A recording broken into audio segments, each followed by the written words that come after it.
The anime starts off with a young boy waking up and wondering where he is. He sees someone who looks to be his mother, but she doesn't quite look like her. He then opens up his stat window and notices that he's gone down to level 1 and he has no name. Just then, His Majesty pulls up and marvels at the child's face. His mother tells him that he has his mouth, and our MC realizes that this man is an emperor and is wondering what in the world happened to him. They name the child Noah Ararat, and he holds the title of the 13th Imperial Prince. Noah opens his stat window and sees that the title Imperial Prince has been added to his name, realizing that he is indeed the son of an emperor and a noble among nobles. The emperor asks what affinity Noah is, and he is told that he has an affinity for water. The emperor then says that his fief shall be Almeria, a land where many of the Water clan reside. This adds a plus to his start window. The Majesty asks to see his skills, and everyone marvels at his skills, seeing it has increased from the moment he was born. They'd never heard of anyone reaching SS at this age, and all glaze him. Mir's Empire, a nation of warriors, nestled in a craggy mountain range. It's in a golden age of wealth, with an emperor who is a father to over 10 sons, known as the Imperial Princes, who are revered and adored by the people as the most renowned of nobles. Noah wakes up, and we are 6 years in after his reincarnation. He's realized that his status looks different to everyone else, and these are additions made by his subordinates. The S added to water came from Almeria, the fief he was granted at birth, whilst the others came from his maids. So in other words, he grows stronger by gaining more subordinates, and his level can be raised infinitely. The maids thank him for his patience, and as he walks off, they glaze his composure and aura for one so young. G dines and acknowledges that his capabilities are limited at age 6, and one of the maids grabs his attention. She is Evelyn, a beautiful maid who specializes in hospitality. Evelyn lets him know that the Crown Prince and the 4th Prince have come to visit and tell him to take his time eating before going to see them. However, he can't take his time since it's the Crown Prince and visits them at once. He greets his brother Albert and Henry. They tell him he'll be a fine chancellor one day, and Albert brings him a present which coats its casing in a dark aura. Albert tells the servant to open it, and Noah is hit with all the memories the sword has left in people. Albert tells him to pick it up, and he does. Albert tells him that the sword is called Leviathan, and it's a water magic sword known as the strongest in the Empire, and about 120 people have died trying to master it. Henry tells him not to worry since those not meant to wield it are killed by its curse the moment they lift it, and for most, just carrying the box is agonizing. So, anyone with a water affinity at SS level can wield it. The prince walks out and apologizes for interrupting his morning meal. However, Noah notes that they were testing him, and if he says that out loud, then he'll be killed. Outside the castle, Henry asks Albert if that was okay, since the sword is priceless. Albert doesn't care and tells him that it's better off in the hands of someone as brilliant as Noah. Besides, it's because he's brilliant that he needs experience being bitten by his own pet. That evening, Noah asks Zoe if something is wrong, as she looks unhappy. She tells him not to worry, but he tells her to speak up. She requests some time off because there was a flood in her hometown recently, and the farm she lived in has been washed away, leaving her mother with no work, and her relatives are now telling her to work in the red light district. Noah cuts her off and tells her that he will employ her mother at the mansion and will put her in charge of licking gear, paying her 10 reen per month. Zoe is shocked, saying she's never heard of such a job. However, he tells her that there is an unused house in the western outskirts of the capital, and her mother can use it. This makes her tear up, and she thanks him for his generosity. Noah thinks that a former servant of his working in the red light district will be detrimental to his title, and he expects her to serve him for the rest of his life. He calls Dylan the butler and tells him that there's been a flood in Zoe's hometown, Dasso. He tells him to buy as much land as possible, saying there will be villains trying to con people who've lost their livelihood like Zoe's family, so he should secure their living. Dylan is surprised to see Noah handling a situation he's never experienced before with such foresight. He asks Noah how he will procure the funds, since it'll estimate to about 700,000 rian, the annual income of an adult man in the capital, in 120 rian, and even his retainers earn 8,000 rian per year. And the 13th prince household has about 500,000 rian to work with, so he needs 200,000. He tells Dylan to sell the land they own in the capital. However, Dylan is hesitant since it's a gift from the emperor, and selling it without his permission would be a crime against the imperial family. Despite this, Noah tells him to carry on, as he'll accept his father's reproach. Dylan thanks him, and Noah remembers that he came from the same area as Zoe. The next day, Henry meets Noah, and Noah rushes to his knees. He asks him if he's going anywhere, and Noah tells him that he is purchasing land in the area called Dasso, which has flooded and is going to inspect. Henry then asks if he's going to use the magic sword, but Noah tells him that he won't and hasn't used it since he felt some sort of power within it.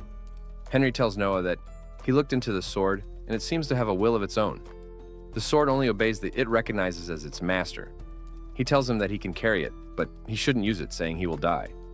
They arrive in Dasso, and from the looks of it, most ruined homes must have lost their land deeds, so they'll have to purchase them based on the government offices lists. Zoe is surprised that he ascertained that from just one look. He tells Zoe to come with him since he needs to know the lay of the land. The people go in to eat the distributed food from the government. But Noah sees that it's bland and it's barely more than boiled water, also tastes horrible and spoiled. An old man then says that they are just lucky to eat and must accept gracefully. But Noah is still shocked that the Empire will distribute food like this. Suddenly, a local government official, Lord Garrel, comes and says the food looks good despite him clogging his nose shut. The servers then tell him that his portion is in the mansion, and Noah approaches him saying he hired these servers for kickbacks. But Garrel says he is talking a lot for a little boy, and this is tough work for them, so taking a little thing back is a privilege afforded to those who give so much. They laugh at Noah, but Noah finds it's condescending. This causes Leviathan Ito resonate. He says that getting rich off of rations intended for disaster victims is a crime, but the fool doesn't listen and walks up to him with his sword. Noah tells him that his sentence, his death, and Leviathan quickly listens to his call in a badass way. He can feel Leviathan's anger and tell it to show him its strength, filling the air around him with water. However, Noah says that the string only flaunt their power before the weak because they fear someone stronger. He tells Leviathan to use that power for the good of the people and quickly equips the mighty blade. Garrel swings at him but is immediately cut down L. They try to apprehend Noah but are quickly slaughtered by Leviathan's power. The Knight's commander Rowan arrives and the foolish servers beg him to prosecute the child for Garrel's death. However, Rowan notices that it is the prince and quickly apologizes for being unaware of his visiting. He introduces himself as Rowan Green and says that he was recently appointed to maintain security in this region and is a servant to Prince Henry. He quickly tells everyone to respect the noble before them, and so they all bow. Noah tells him that someone hired these food distributors for kickbacks, and he simply punished the man behind it all. He tells them to deal with his accomplices, giving them the needed punishment. He then tells him to add more soup, so much that he can stand a spoon in it and it wouldn't fall. The people all get to praising Prince Noah. Back in the capital, Albert is informed that Noah made the mad dog Leviathan submit to him, and notes that Noah may be more useful than he thought. Noah is summoned by the Empire. He has heard the reports that he sold the land he was gifted. However, instead of punishment, the Emperor thanks him as his efforts have prevented the emergence of anyone trying to take advantage of the flood. As if these natural disasters were followed by a man-made disaster, they would have had to commit imperial resources to cleaning up the mess. He asks him how he knew of this, and Noah tells him that one of his maid just happened to come from the village. The Emperor says he would like to see Noah's abilities again. Noah notices that it's not just human subordinates that add to his stats, and the Emperor praises him as his water magic is now at SSS. He tells Noah to continue to aid him with his talent, and he joyfully agrees. The next day, Noah arrives on Raid Street in Mears. He heard there was a popular singer here, and gave Zoe more work to thank her for the help with her home village. The stage lights up, and the singing performance begins. Her name is Alice, and Noah finds her good but thinks her technique has room for improvement, though he can tell she sings earnestly and takes it seriously. A group of fools barge in and get on the stage. They approach the girl, telling her that she's not going to earn enough to pay off her father's debt if she sings like this.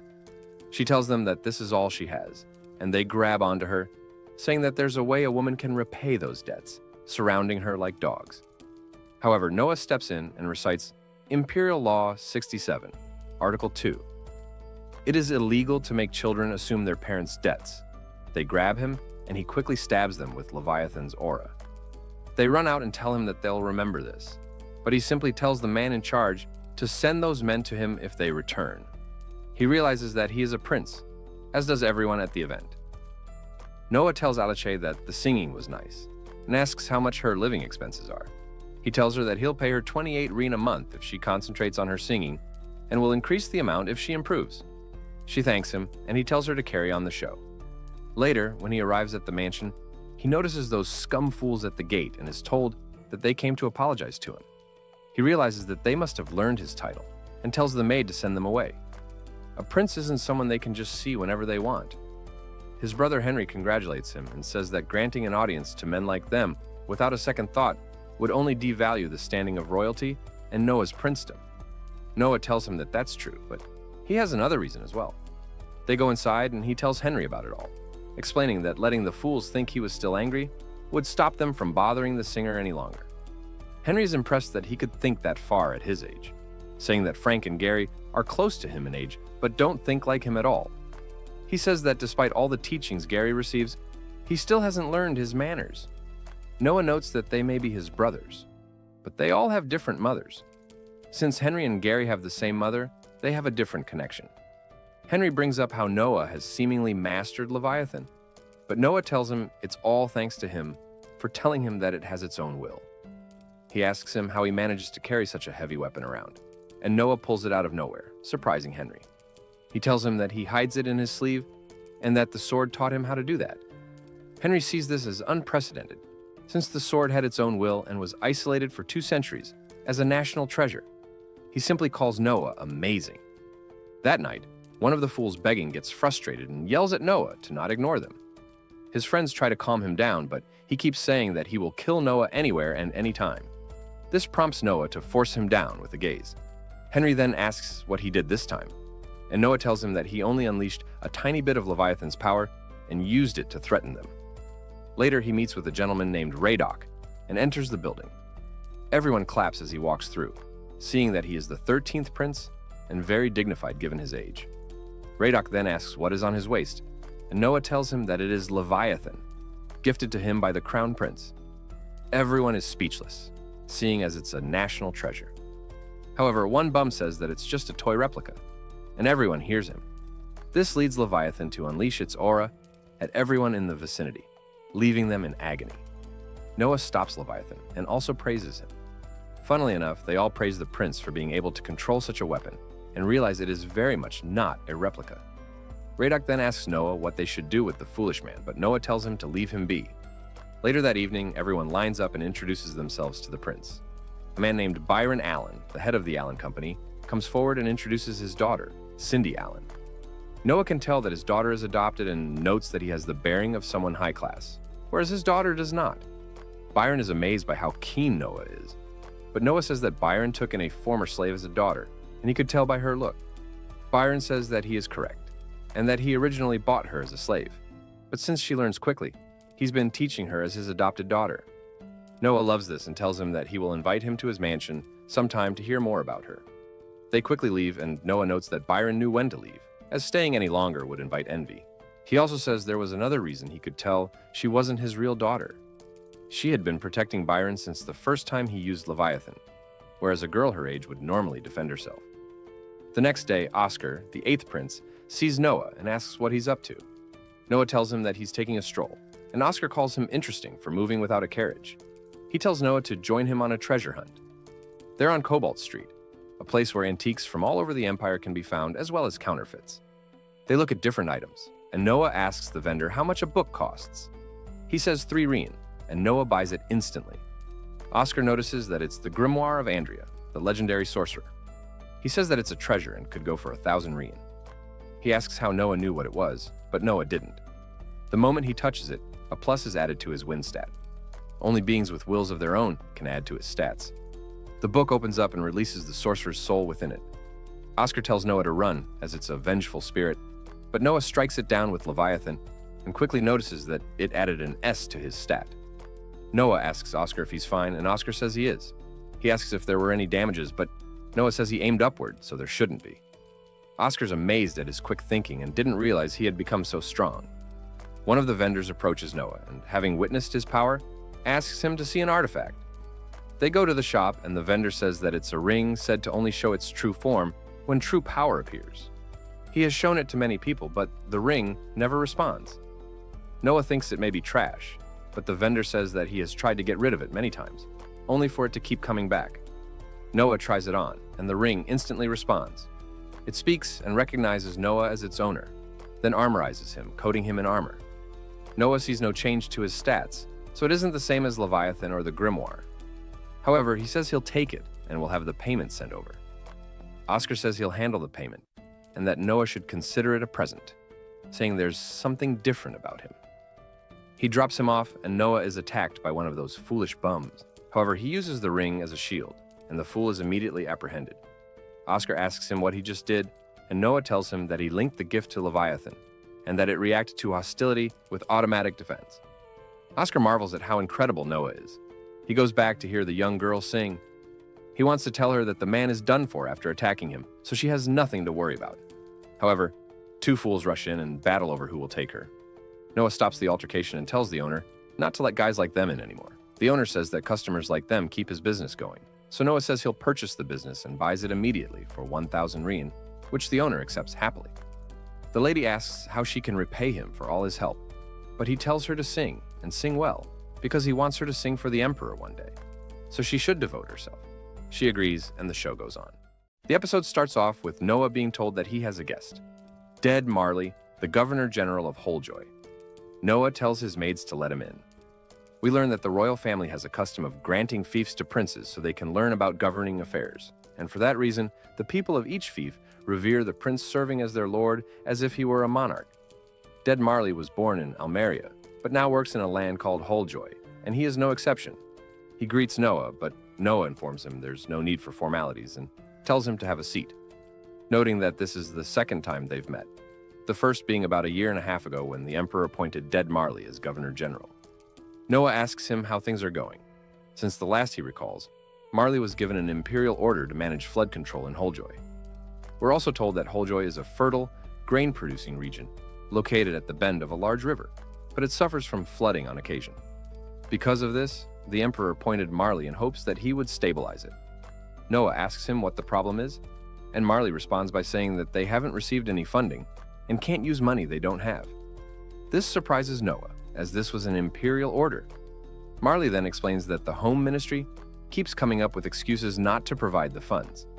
Noah understands this and tells Marley to step out with him. We then see Noah meeting with the fat Minister of Finance, Maverick. Noah tells Maverick that Marley has informed him they haven't received any funds from his department. Maverick denies this, so Noah asks him why the funds haven't been sent. Maverick claims there's a good reason for it, but Noah tells him that if he's about to say a child like him wouldn't understand, then he should remain silent. Maverick denies any such intent and explains that Wholejoy suffered flood damage yet again last year, so the emperor granted them a full year of tax exemption. Because of that, they have leftover tax money, and in his opinion as Minister of Finance, that money should be used instead. Noah responds by telling him that he is simply belittling him, shocking everyone present. Maverick denies this and says he cannot send money now, because Noah is aware of the plan to build the emperor's summer retreat. He explains that they need to build an enormous villa befitting the young emperor, as he won't be young forever.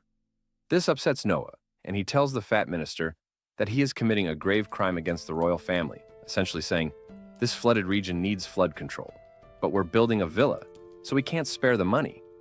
Noah asks Maverick if he thinks his father is a fool.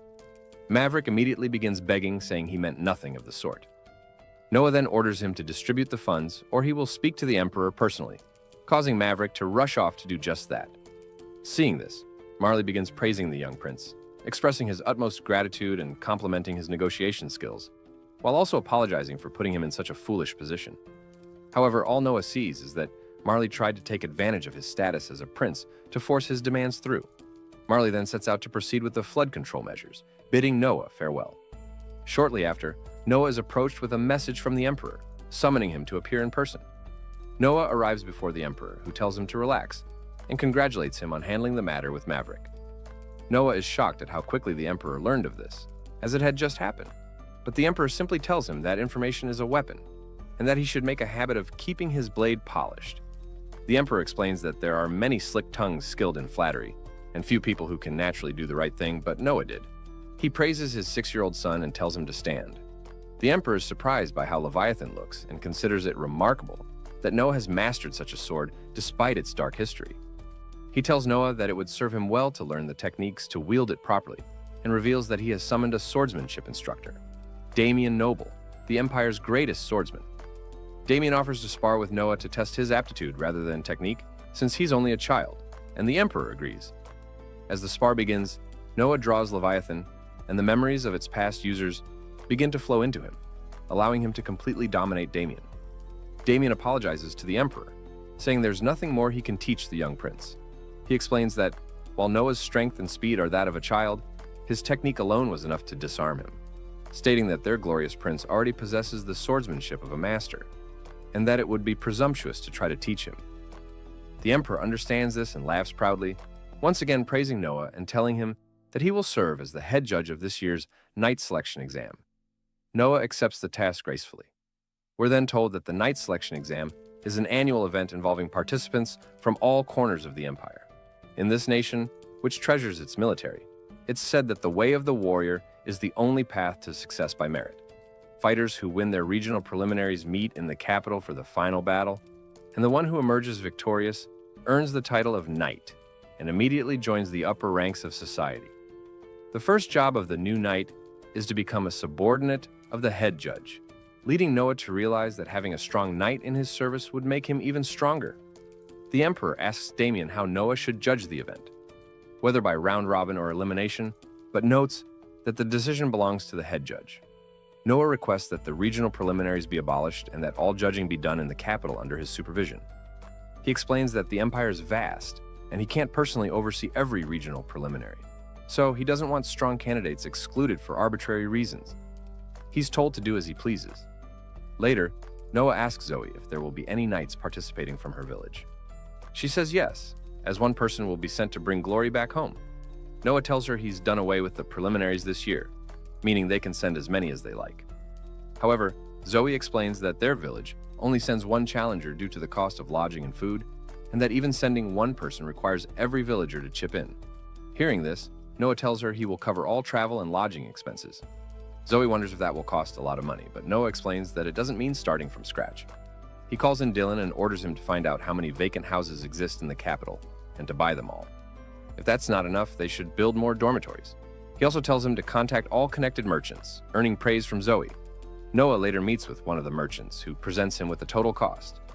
Noah points out that the calculation can't be right, as it covers food for the entire duration of the exam and would leave the merchant at a severe loss. The merchant acknowledges this, but says it's fine since it's a request from the 13th prince himself. Noah sees through this and reminds him that merchants don't give money out of compassion, asking what he really wants. The merchant admits he wants the use of an available slot in the palace employment exam, which is on the same scale as the knight selection exam. He wants information on what kind of people are hired. Noah realizes he wants to place a girl there, and deduces that if the merchant had someone in the palace, he'd gain early access to information. If she were chosen to spend nights with the emperor as a consort, the profits would be immeasurable. Noah agrees on the condition that it must be a girl he personally approves of, and only then will he put in a word. They agree, and the merchant kneels, further praising Noah and requesting permission to display Noah's crest as his store sign, fully pledging himself. Noah approves but warns that he won't tolerate betrayal. Noah notes that adding Byron the merchant as a subordinate increased his stats. However, he notices one stat has decreased and immediately realizes something has happened in Almeria. He orders Zoe to have the driver head to the palace. Upon arrival, Noah informs the emperor, only to learn that he already knows. The report indicates 5,000 rebels, though Noah notes the number is low and that it's within his own fief. The emperor asks if Noah wants to handle it himself, but Noah declines, stating he's still young and inexperienced in combat, and suggests his brother Henry instead. The emperor praises his judgment once again. On the way out, Noah rides with Henry, who asks if he truly doesn't want to take the mission, noting that such an achievement would be a huge benefit at his age. Noah explains that while he might survive, his inexperience would lead to many soldiers dying in vain. This earns him further praise. Suddenly, Noah senses malice and stops the carriage. Realizing the threat posed by some of the rebels, he chooses to deal with it himself. He blocks their water-based attack and cuts them down swiftly. Henry remarks on how much stronger Noah has become in just a few days. He suggests interrogating them, but Noah explains that he didn't kill them. He merely knocked them out using Leviathan's threat. He leaves them to Henry and asks about cavalry availability, as Almeria lacks a strong supply of war horses, which Henry confirms. The next day, Noah calls Byron and asks if he does business in the area surrounding Almeria. When Byron confirms, Noah warns him that if this information leaks, he will die. Noah reveals that there is a rebellion in Almeria, and that cavalry units are the core of their forces. He gives Byron 10,000 reen to buy up all the horse feed in the fief, since war horses aren't raised in Almeria and the rebel horses were purchased elsewhere. There's only so much feed they can steal from citizens. If they resort to stealing military rations, they'll be forced into open looting. Byron praises Noah's brilliance and immediately gets to work. Later, the emperor says that the assassins have given them useful information and that the rebels were trying to kidnap Noah as a bargaining chip. Noah points out that they gave in rather easily and could be lying. The emperor praises this as clever thinking, but tells him not to worry as there is a way to find out if someone is telling the truth. Noah responds by saying that it takes a thief to catch a thief, and since he's not knowledgeable in the ways of torture, he'll take their word for it. The emperor congratulates Noah and tells him that if he had been captured, the empire would have been forced to make a difficult decision. He also praises Noah for targeting their horses, calling it a brilliant move. Noah is shocked, as he had only just given the order to alter the horse feed. This has happened before, but never this quickly. The emperor explains that anyone could have thought of using starvation tactics. In fact, Albert, the second prince, had suggested starving the rebels to make an example of them. However, Noah realized that doing so could provoke them into attacking civilians. The emperor praises Noah's thinking skills, as well as his ability to act on them. Noah thanks him, and the emperor says he must reward him somehow. He then grants Noah permission to add a sword to his crest, shocking him. We learn that the empire is a nation of warriors, and adding a sword, the symbol of a warrior, to one's crest without the emperor's permission is sacrilege, punishable by death. On the other hand, being granted permission to add one is among the greatest honors possible. The emperor tells his assistant to issue the command, and Noah thanks him.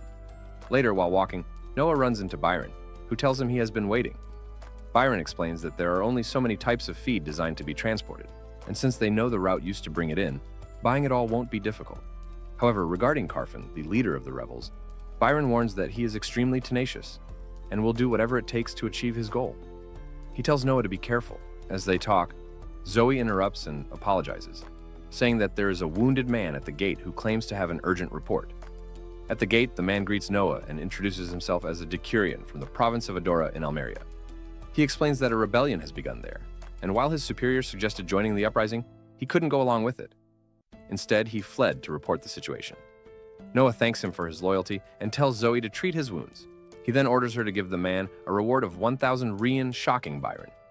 Byron approaches Noah afterward and asks why he rewarded him, considering the information was already known. Noah agrees, but explains that a mere Decurion traveled all this way despite the danger, simply to report the truth, and such loyalty must be rewarded. Later, Zoe approaches Noah looking pale and suddenly falls to her knees. She hands him a bag containing 500 reen and explains that someone she didn't recognize gave it to her as payment for making him drink from a bottle. She was told it was a sleeping drug. Noah immediately realizes it was the rebels. He asks Zoe why she brought this to him instead of betraying him. She tells him she could never betray him, especially after everything he did for her mother and village. Even when the rebels threatened to kill her, she refused. Noah understands and writes her a reward, handing her 5,000 reen. She insists it's too much, but he tells her to take it. As she begins to thank him, Noah tells her that he is going to take the drug and that she will lead him to the rebels. He instructs her to leave immediately afterward. We then see Noah waking up. He notices that his hands and feet are bound, but he discreetly releases Leviathan from his ear. They didn't even take his ring, so he uses it to free himself. He realizes he's in a wagon outdoors and tells Leviathan to show him its memories. We see the rebels tying him up, Zoe fleeing, and them loading Noah onto the wagon to escape. Understanding the situation, Noah stands up. The rebels notice him, but are quickly shown the difference in strength. Noah tells them it's a waste of time. He had hoped to extract information, but they're nothing more than minions. They attack him, only to be swiftly cut down. After dealing with them, Noah sees Zoe approaching with knights. She notices him and rushes over. He asks what the meaning of this is, and she apologizes, explaining that she was worried and came to save him, but he handled everything himself. Noah asks who the captain is, and the man steps forward. Noah orders him to take care of the attackers, as they were the ones who assaulted him a few days earlier. He then notices a sword falling from one of the rebels and tells the knight not to touch it and to step back. A sinister aura emanates from the blade. Noah explains that he can see the curse thanks to Leviathan. The sword is filled with the hatred of the one who cursed it. Using Leviathan, Noah takes to the sky and tracks down the sorcerer responsible. The next day, the Emperor praises Noah. The previous night, the rebel leader was pierced by a pillar of water, and the Emperor confirms that Noah was responsible. Noah explains that he used the hatred within the cursed weapon to guide Leviathan to the rebel leader. With their leader gone, the Almerian rebels were swiftly suppressed by the fourth prince, Henry. A messenger reports that nearly all conspirators have been arrested and asks what punishment should be carried out. The Emperor orders the horses and cattle prepared, declaring that every last one of them will be drawn and quartered, much to everyone's delight. However, Noah steps forward and objects, shocking the room. The Emperor asks him to explain himself. Noah says that punishment must be carried out according to imperial law. Rebel leaders are to be cut in half at the waist, third-degree supporters are to be hanged, and all others are to be beheaded. He states that drawing and quartering does not exist in the law. The Emperor points out that they sullied Noah's name, but Noah responds that if the Emperor himself breaks the law, it could undermine imperial authority. He respectfully asks him to reconsider. The room falls silent. After a moment, the Emperor admits Noah caught his mistake. Still, he insists that the punishment be carried out to the fullest extent of the law, with no commutations. Noah replies that he has no objections. The Emperor turns to the first Prime Minister, Noizhil, and tells him to begin preparations. Everyone praises Noah for his bravery in correcting the Emperor, calling him a true genius. The Emperor then stands and offers Noah another reward. He says that while any of his children may admonish him, doing so correctly requires talent. He grants Noah the title of wise. Noah thanks him, and the Emperor remarks that he wishes Noah had been born earlier. The court erupts in praise for the wise prince. The Emperor then mentions that the knight selection exam is approaching and asks how Noah plans to judge it. Noah replies that he has a plan and would like to demonstrate it. Later, we see Noah explaining his idea. He plans to have the participants attack him directly and judge them based on how close their attacks come. The Emperor finds this brilliant, as it reduces Noah's workload and simplifies judgment. However, he acknowledges the risk. If a contender breaks through Noah's defenses, it could be dangerous. Noah assures him he's prepared, and the Emperor places his trust in him. That evening, the Emperor speaks privately with Noizhil. Noizhil remarks that publicly saying he wished Noah had been born earlier might have been excessive. The Emperor laughs it off, saying he sees no issue. After all, Noah admonished him properly and defeated the rebel leader without ever stepping onto the battlefield. The Emperor summons a servant and tells him to bring it in. He then remarks that legend says the true seal of Leviathan must never be broken, but perhaps if it were Noah. The next day, a ceremony is held for the Knight's Selection Exam, the biggest annual event in the kingdom. The exam draws the attention of many in the empire, but this year in particular sees a prince personally serving as the head judge, a first in history. The first contender attacks, but is unable to breach Noah's defense, and everyone starts to think it's impossible, as no one has laid a finger on the prince. The Emperor watches from a distance, and his servant says that this year's exam is far more entertaining than the previous one. But the Emperor says that that's not what is important. The Knight's Selection Exam is for choosing worthy soldiers, and he looks forward to seeing what soldier Noah will select. The next examiner uses fire magic to attack Noah, but he is still left untouched. The sun is setting, and there have been no noteworthy candidates so far, but the last candidate steps up and rushes in with her sword. She is able to crack the shield and eventually pierces through it, appearing to have injured the prince. The young lady is held down by the guards, and everyone thinks she's in trouble for injuring the prince. However, he tells them to let her go and asks for her name. She says her name is Shirley Grants, and he tells her that she passes, surprising her. Noah says that he didn't name his standards, but she's clearly passed. Later, he asks her if she owns the fine armor she's wearing, and she says she does, explaining that it's been handed down in her family for generations. She asks what he meant by saying she passed and what her sentence will be for wounding him. Noah notes that she did so by mistake, and there will be no sentence since she was told to attack him. He tells Shirley to stand and use the same attack on him again. She is hesitant at first, but strikes again. However, she is unable to penetrate his shield. He tells her that he would have done this if he really wanted to block her attack, so she didn't wound him by mistake, essentially. A knight's job is to follow orders, and so he wanted to see if she would execute his orders faithfully, since he doesn't need a knight who holds back out of fear of him. Shirley sees Noah's resolve and pledges her undying loyalty to him for the rest of her life. He sees that Shirley has raised his stat the most when it comes to people, and Zoe comes in with a doctor. The strike didn't hit any bones or organs, and Noah asks Shirley what the problem is. She says that she is impressed that a cut can be treated in such a way, as in her village the elders simply pray for for those who are injured or exorcise the root of their illness. The doctor says that this is common in most poor villages, and Noah asks if the quickest way to becoming a doctor is by becoming an apprentice. The doctor confirms this, and Noah gives Shirley the order to bring the most clever, hard-working people from her village to him. He tells the doctor to take a few of them in as apprentices, as he'll cover the expense. Shirley thanks him, but Noah tells her that knights do not bow like that, so she'll need to brush up on her etiquette. The next morning, Shirley dresses up and comes down. Zoe asks if she slept well, but she says she didn't really, seeing as she's in an unfamiliar room, as even servant rooms are a luxury under a prince. They see a group of maids causing a commotion and ask what the reason is. The maids say that they're imagining what sort of lady their master Noah will marry. Shirley says he's only 6. However, the maids say that the other princes were married before they turned 15. Zoe thinks this is rude, but another maid says that the prince is just loved, and they've seen how in the cafes in front of the house, many girls gather hoping to see the prince and catch his eye. Evelyn says all the time that there is no prince anywhere who is kinder than Noah. They ask Zoe if she loves him herself, but she says no. However, they catch her lie, as she's been studying magic lately, all for her master.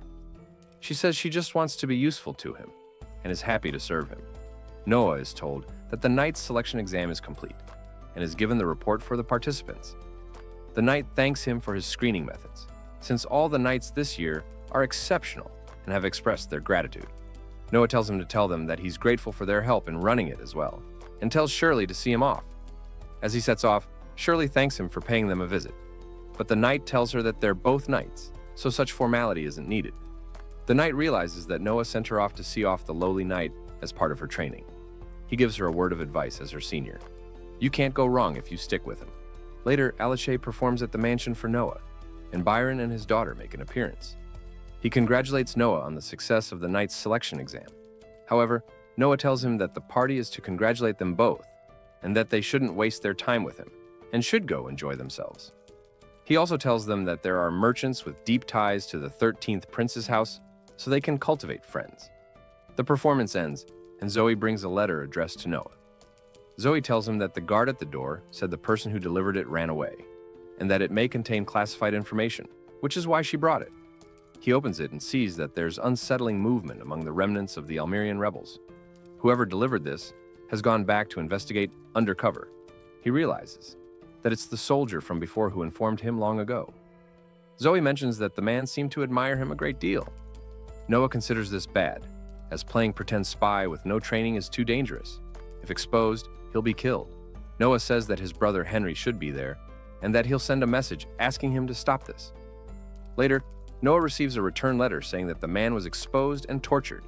He refused to talk, and so they showed him no mercy. However, his brother's unit got to him, but he was still unconscious. Noah considers this his fault, and says that if he had put the Emperor's information is a weapon lesson into practice, then this wouldn't have happened. He tells Zoe to send Almeria a message saying he'll spare no expense and that the boy should get anything necessary, be it doctors or money. Noah steps out to buy his brother Henry a gift as thanks for suppressing the rebellion. He looks at different jewelry items and notices a specific one that catches even Shirley's eye. He's told that it was left behind by the uncommonly skilled artisan Lindsay, and that only 2 like these exist. Noah decides to take it and offers 10,000 rein, giving extra for being shown such a fine piece. Just then, Oscar walks in, saying he came into the store when they told him Noah was there. Oscar notices the piece and says that he has the other one. Hearing this, Noah goes on to shatter the piece, shocking everyone there. He tells the merchant that the payment is still his, and that he should spread the rumor that the second glass piece was broken. Oscar says that this will greatly increase the value of the other one, and Noah agrees, saying that when it comes to treasure, the fastest wins. He did it to increase Oscar's piece's value. Oscar says that he didn't achieve this kind of mastery until he was an adult with his own fief. They part ways and Noah chooses a different gift. As they leave, he asks Shirley what she's thinking about, and she says that it's been nothing but surprises since she started serving him. Even the artwork surprised her when he destroyed it.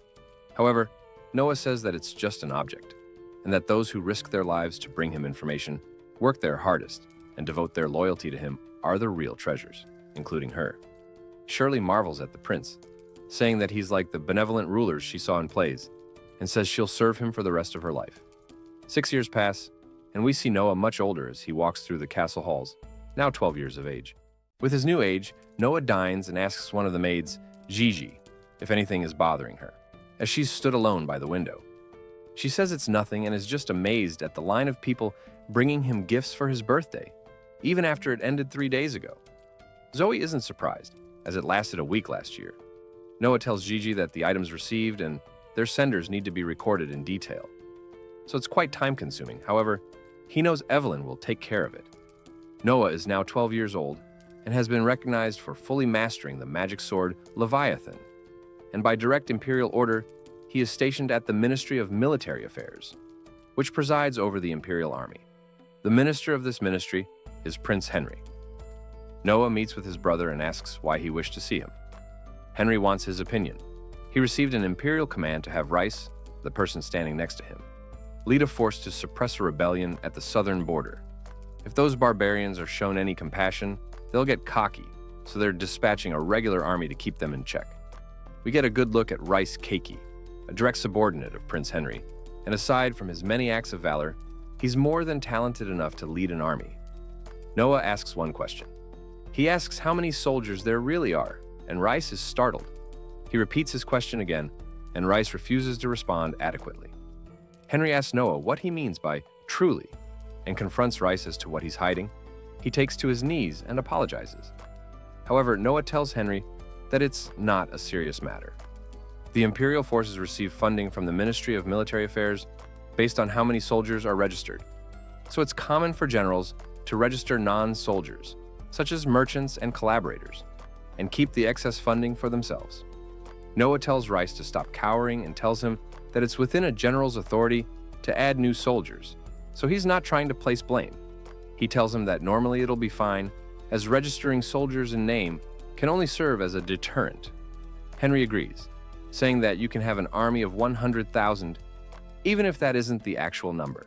Henry praises Noah, but Noah says this situation is different, as the Emperor's orders were, for a sweeping victory, which is why he asked Rice for the extent of his embellishment. Rice says it's actually 200,000, and Noah tells him to make sure he can supply that many men. He writes him a letter to the Ministry of Military Affairs. They'll supply enough for the cost of the more men, allowing him to keep the excess funding. However, he will not tolerate defeat of any kind, to which Rice assures him. Noah is on the way back, and Henry tells him that he hasn't experienced war yet. But Noah thinks to himself that even at the age of 12, he's still at level 1, as that's the rule of the imperial family.